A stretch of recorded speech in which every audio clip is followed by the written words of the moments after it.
Hello friends, my self पायल।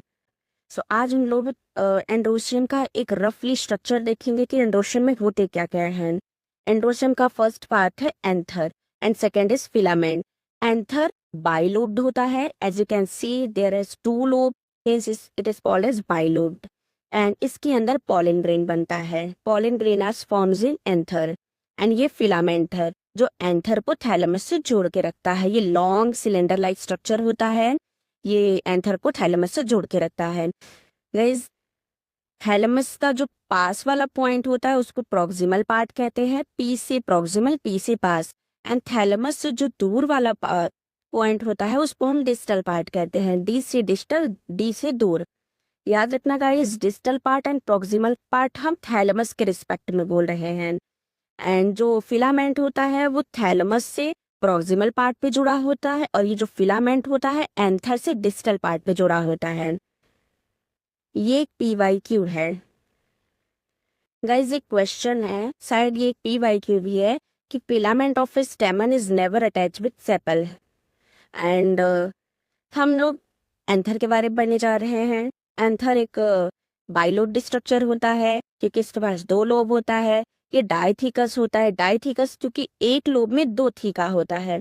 ये जो line दिख रही है ये थीका होता है, एक लोब के अंदर दो थीका एंड दो लोब के अंदर चार थीका, इसीलिए इसको हम डाइथिकस कहते हैं। ईच लोब है टू थीका।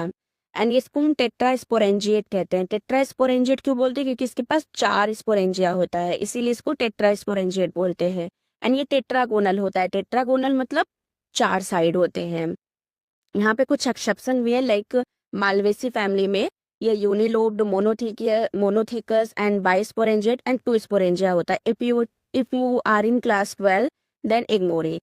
एंड एक लॉन्गिट्यूडिनल ब्रूअर होता है जो इस थीका को सेपरेट करता है। एंड गाइज, बहुत बार बच्चों को कंफ्यूजन होता है कि पॉलन सैक किसे कहते हैं एंड माइक्रोस्पोरेंजियम किसे कहते हैं। तो दोनों एक ही है। अगर ये एंथर हमारा इमेच्योर है तब इसी स्पोरेंजिया को माइक्रोस्पोरेंजियम कहेंगे, इसको माइक्रोस्पोरेंजियम कहेंगे। अगर हमारा एंथर इमेच्योर है तब, जब ये मेच्योर होगा इस माइक्रोस्पोरेंजियम के अंदर पॉलन ग्रेन्स भर जाएंगे, तब ये मेच्योर हो जाएगा, तब इसी माइक्रोस्पोरेंजियम को हम पॉलन सेक कहते हैं। यही बात मैंने इधर लिखी है।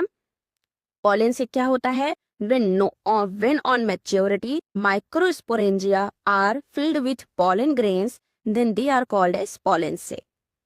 इस वीडियो में इतना ही। अब नेक्स्ट पार्ट में हम आगे का पढ़ेंगे। इस एंथर के अंदर एंथर वॉल होता है, माइक्रोस्पोरेंजियम होता है एंड कनेक्टिव टिश्यू होता है। एंथर वॉल क्या करता है? एंथर की बाउंड्री बनाता है। एंड टोटल 4 लेयर्स होते हैं, epidermis, endothelium, middle layer and tapetum. Microsporangium circular structure होता है। इफ एंथर इज यंग, अभी हमारा एंथर यंग है, दैट मीन्स इमेच्योर है, तो उसके अंदर स्पोरोजिनस टिश्यू फिल्ड होता है। Sporogenous tissue compactly arranged homogeneous meristematic tissue होता है। आगे चल के यही पॉलन ग्रेन का फॉर्मेशन करता है। एंड एक कनेक्टिव टिश्यू भी होता है जो एक स्टेराइल होता है, ये दो लोब्स को कनेक्ट करके रखता है। Now anthers wall. Anther wall है 4 layer, epidermis, middle layer, endothecium and one is tapetum. Tapetum के बारे में हम डिटेल नॉलेज लेंगे नेक्स्ट वीडियो में।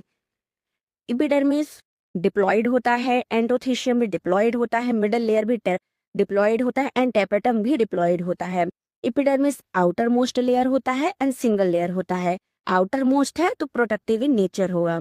Second layer is endothecium. Endothecium एक सिंगल लेयर्ड होता है, ये डिहाइसेंस कराता है, मतलब एंथर का रैप्चर कराता है। ये गाइज अगर आप 12th में हैं इसको आप टोटली इग्नोर कर सकते हैं। And third is middle layer. Middle layer 2 या 3 लेयर का होता है एंड ये शॉर्ट होता है, ये आगे डीजनरेट हो जाता है। एंथर के बारे में नेक्स्ट वीडियो में पढ़ेंगे।